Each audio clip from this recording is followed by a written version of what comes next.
Hi,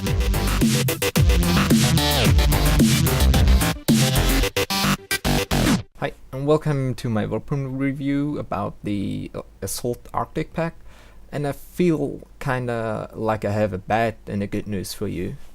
So I just assume you said we start with the bad news, and that's the M3A1C Arctic Edition. And yep, that's how it looks like.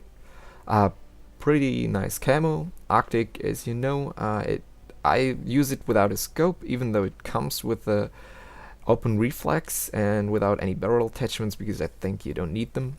In close combat you need the low ready time. Yeah, and that's the damn high fire rate of this thing, 220, and it has an auto mode. It's the first auto shotgun with the real auto mode, so you just hold down the trigger and it shoots, goes like crazy. But it also has a semi mode, but as you can see, nothing really changes with it. It's not like the Spas with its single mode, where you get a little more accuracy, so the circle gets smaller. I don't know if that's a bug or intended, but then I think the semi mode is pretty useless if nothing really changes with it, because accuracy and control is in auto pretty much the same, and it really goes faster in auto, I think. So let's jump into some gameplay and take a look at the other stats. The shotgun is a magazine shotgun, so you reload the whole magazine in the time of 3.8 seconds. You have a 10 sized magazine and an ammo pool of 60, and you really need this high magazine size and this high ammo pool. The control is 42, which I say is completely okay. I never had the feeling that I need more control, so I put a barrel attachment on it. It's completely okay. The accuracy is 6, the lowest accuracy on shotguns, but that doesn't really matter. As you will see, this shotgun with this fire rate is just spray and pray. You don't really aim.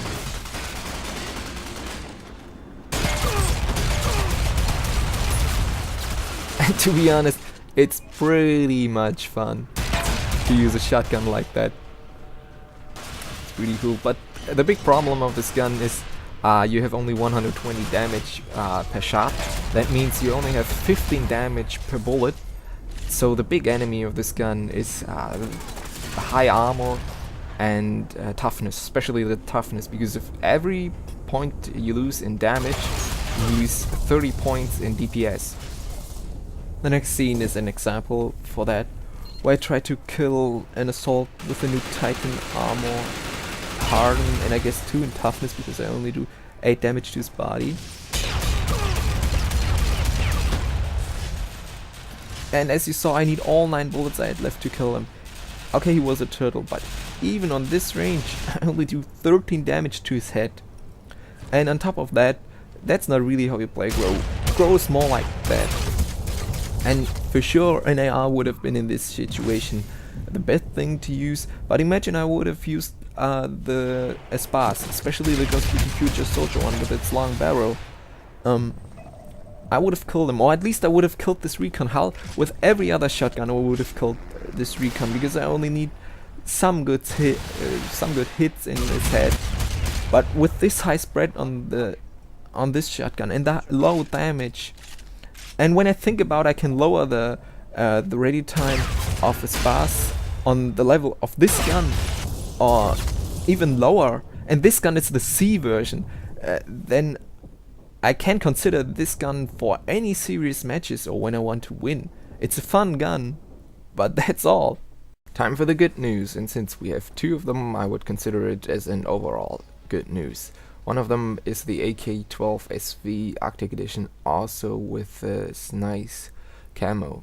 Yeah, it comes with a default extended mag, so 60 rounds, but I put the twin mag on it because I'm used to 30 rounds and we lose a little bit of reload time and ready time, but we lose only 0.1 in ready time. And if you have 1.2 or 1.3 in ready time, doesn't really make any difference, so you can stay with the extended mag. What else we got? We got a long barrel, of course, it's a SV version, We get the muzzle brake, and that's flash brake for a sniper rifle, don't know why it's there. We get the normal flash brake. Some like that more without the big flash that comes out, but I like the 5 points more in control, so I stick with the muzzle brake, and I don't really care for the flash. I saw some guys running around with a silencer on it, don't know why, maybe they don't like the sound of it, but I like it pretty much, so let's try it.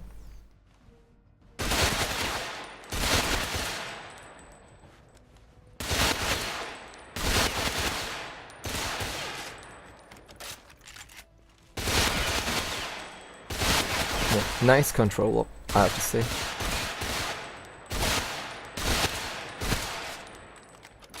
Now let's see some gameplay, and since the AK looks to me like a good all-rounder, I would like to compare it with the best all-rounder so far, and that's the AR-21SV. Now my AR has no scope and the flash brake, so we have to add 0.1 seconds in ready time and 5 points in control. But even then you see that the AK has 8 points more in control, and you really feel that in long and close range, and especially out of cover. The accuracy is nearly the same, and now when it comes to fire rate, that's the advantage of the AR, and that's also the point where we have to divide these two all-rounders a little bit more. You see, the high damage per shot of the AK makes it really nice on really long ranges, especially against snipers. So if you're more the kind of player who stays back, for example you like the MK17 SV, but you dislike the lower fire rate and the less control out of cover, I really recommend you to use the AK.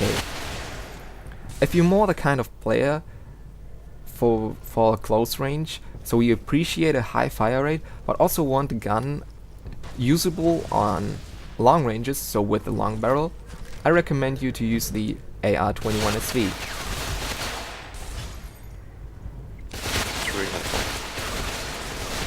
And there you just saw how the extended mag saved my ass, and I really recommend you stick with that, because all I played with twin mag got me more times killed than it actually helped me. The 60 bullets are really an advantage, and on the other hand the 0.4 less reload time and 0.1 less ready time doesn't make that much difference. Now if you think this gun is OP, you're wrong. Just take a look at the DPS compared to the AR. It's nearly the same, it's just another way of playing with this gun. So my overall review is, it's a really nice and balanced gun. If it fits your playstyle, you will love it. And yeah, devs, you did a really good job. I like to see more guns like that. Now let's talk about the last and also good thing about this pack. It's the M29 Arctic Edition. It also has this nice camo, and the first thing I noticed about it is its great accuracy and the high damage. The damage is actually higher than of the Red Hawk AE. And that's also why I like to compare these two, because the damage per second is nearly the same. These 10 difference in fire rate, I don't really feel that, but I do feel a difference regarding accuracy and control. I really liked it more than the Red Hawk AE, I have to say that. And of course it only has 0.2 ready time like all pistols, so it's the best thing to use for run and gunning. Now some other scenes where I use this bad boy, but I don't really have much to say about it, so I just shut up. I hope it helped you. If so, I appreciate a comment. If you have some feedback what I can do better, I appreciate that too. Maybe I do some other reviews, I don't know yet. If you like to see something, write it. Yep, we see us in game and have fun.